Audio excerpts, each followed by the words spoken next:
ఆంధ్రప్రదేశ్ నుంచి మరో 2 high speed bullet ట్రైన్ల కారిడార్లు వెళ్లనున్నాయి. అమరావతి టు చెన్నై, బెంగళూరు కనెక్టివిటీ లభించేలా ఓ ప్రాజెక్ట్ నిర్మించాలని కేంద్ర ప్రభుత్వానికి సీఎం చంద్రబాబు ప్రతిపాదనలు పంపారు. ఇక మైసూర్ చెన్నై కారిడార్ ను నాయుడుపేటకు లింక్ చేయాలని ప్రతిపాదించారు. చంద్రబాబు సూచనతో కేంద్ర ప్రభుత్వం ఆమోదించి వీటిని ప్రాజెక్ట్ లో చేర్చింది. గుంటూరు, చీరాల, నెల్లూరు, నాయుడుపేట, శ్రీ సిటీ మీదుగా చెన్నైకి ఒక కారిడార్ నిర్మించాలని సూచించగా, నాయుడుపేట, తిరుపతి, చిత్తూరు, బొంగారుపేట, బెంగళూరు, మాండ్య మీదుగా మైసూర్ కు మరో high speed bullet rail corridor ఉండాలని ప్రతిపాదించారు. ఇప్పటికే కేంద్ర ప్రభుత్వం ఏపీ మీదుగా 3 బుల్లెట్ రైళ్ల కారిడార్లను నిర్మించాలని ఇటీవల కేంద్ర బడ్జెట్ లో పొందుపరిచింది. హైదరాబాద్ చెన్నై, హైదరాబాద్ బెంగళూరు, చెన్నై హైదరాబాద్ బుల్లెట్ రైల్ కారిడార్లు ఏపీ మీదుగా వెళ్లనున్నాయి. వీటికి సంబంధించి అలైన్మెంట్ సిద్ధం చేస్తున్నారు. అలైన్మెంట్ పూర్తయ్యాక డిపిఆర్ రెడీ చేయనున్నారు. డిపిఆర్ సిద్ధమయ్యాక టెండర్లను ఆహ్వానించి పనులను మొదలు పెట్టనున్నారు. వచ్చే ఏడాది ఆగస్టు 15న దేశంలో తొలి బుల్లెట్ రైలును ప్రారంభించాలని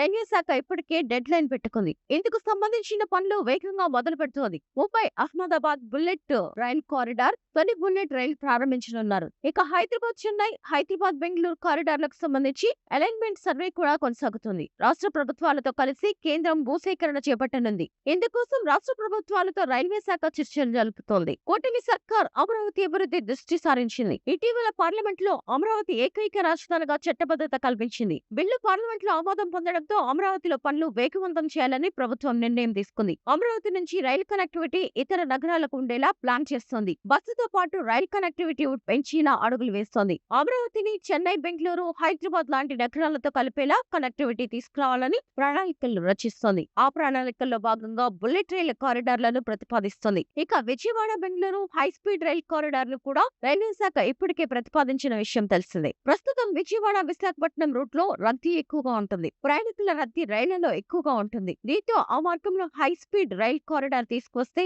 అమరావతి నుంచి మరింత వేగవంతం అవుతుంది.